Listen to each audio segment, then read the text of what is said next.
All right, guys, let's go ahead and try a few more of these where I give you a function of a rational, I give you a rational function, and we're going to do several things. First, I want you to tell me where's the function undefined.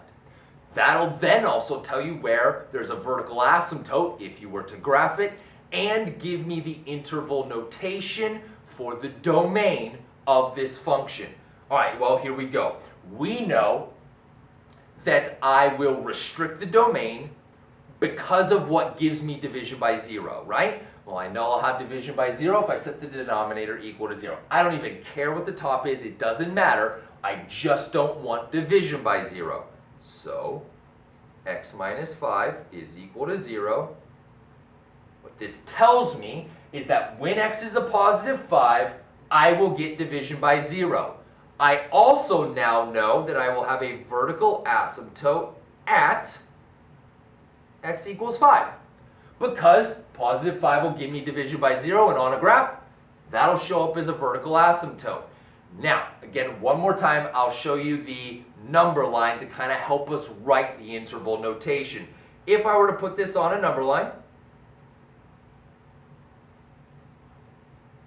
0, 1, 2, 3, 4, 5, 6, 7, we'll put negative 1 down there. All right, so I know that I I can pick any value of x I want, right? Pick your favorite number, awesome, you can use it, except for x is 5. When x is 5, I get division by 0. So I have to exclude that value, which I'll do by putting an open circle on 5. But everybody else is okay. Well, that means everybody going in this direction and everybody going in this direction. Well, now that I have the number line, writing the interval notation is very easy. Read left to right. Negative infinity, all the way to 5, parenthesis, because 5 is not included. So, negative infinity to 5, parenthesis, because 5 is not included. It is this entire set of numbers. All of these guys, from 5 to negative infinity, not including 5, but less than 5 to negative infinity, they're all in the domain.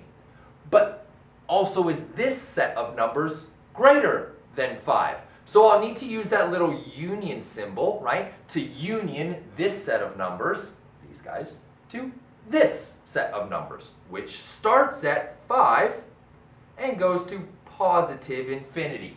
So now what you've done is you've given me the domain in interval notation. I take a quick look at this and I can tell that my domain is all real numbers, negative infinity to positive infinity, except for x equals 5, right? I know that because you've used a parenthesis, which tells me that 5 is not included, all right? So it is this entire set of numbers from negative infinity up to 5, not including 5, and this set of numbers starting at 5, but not including 5, all the way to positive infinity.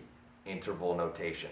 Let's run through the next ones real quick. Now that we've done 2 of them together, you should be good to go. I'm going to do 2x plus 5 equals 0, which means 2x is equal to a negative 5, which means x is equal to negative 5 halves. That tells me that I have a vertical asymptote at x equals negative 5 halves, which is a negative 2.5 as a decimal, right? So I'm going to have vertical asymptote at x equals negative 2.5. So I now need to restrict my domain. So my interval notation, reading left to right, if I were to do that number line, but at this point you should be able to picture it. It's negative infinity all the way up to negative 5 halves, parenthesis, because it's not included. It would be an open circle on negative 5 halves. And I'll union that with the set of numbers above that. So minus 5 halves all the way to a positive infinity. And again, interval notation just at a glance tells me my domain is all real numbers, negative infinity to positive infinity, with the exception of negative 5 halves, which I know is excluded because you use parentheses. Next one. Let's do this one. Again, I got to figure out what is undefined. So x minus 1 equals 0. which means x is equal to 1. Right away then, that tells me that I will have a vertical asymptote at x equals 1, and I'm going to need to exclude positive 1 from my domain. But it's the only number that doesn't work. So, interval notation, negative infinity to a positive 1, not included, so I use a parenthesis, and I union that with now the set of numbers above 1. So, 1 to positive infinity. And again, the interval notation tells me my domain is all real numbers, negative infinity to positive infinity, excluding x equals positive 1. Because I've used parentheses, that tells me that that value is not included. All right, I got one more for you here. 3x plus 2 equals 0, which means 3x is equal to a negative 2, which means x is equal to negative 2/3.